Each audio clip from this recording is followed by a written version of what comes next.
Please welcome our esteemed chairman and president of PICA, our president, Senator Juan Miguel Zubiri.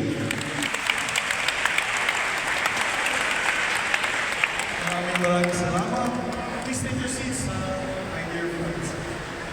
Unang-una, magandang at maulan na umaga po sa ating lahat.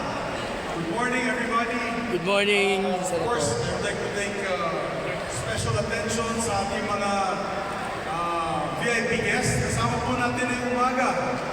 Pinalan po tayo dahil nandito po ang Secretary ng Edukasyon sa ating bansa na napaka-busy. Galing na po Albay, Bicol, kahapon siya sa Secretary dahil nag-inspect po ng mga eskwelahan doon, lalo na tinatamaan ng bagyo ng ating bansa.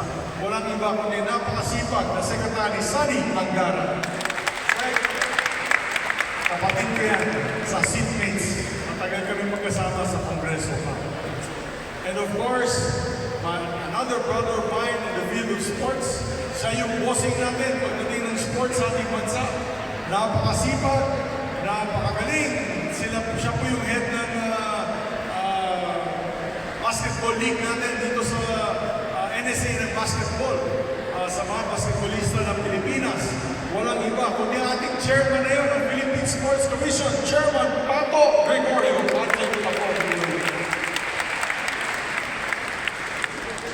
Dahil sa kanya, ang daming mga bagong pasilidades, ang daming mga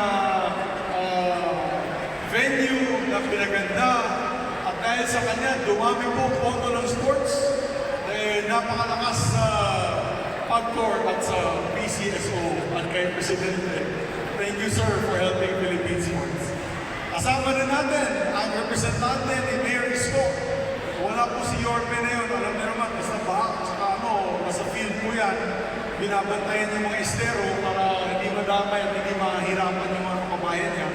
Pero kasama po natin na yun, dating barangay captain din sa Metro sa Manila at ngayon sports coordinator. Napakalapit yung kaibigan. Walang iba kundi si Del Evangelista. Dating sports team yun. Philippine team yan po sa ice water polo. Water polo. Mahilig mag-speedos yan. Swimming caps. And syempre, kasama po natin yung mga opisales ng PICAF headed by our EVP, Gerard Cañete. Gerard Cañete, tayo. Our Secretary General, Reyna Thompson. Our Tournament Director, GMI Javier Villaflores.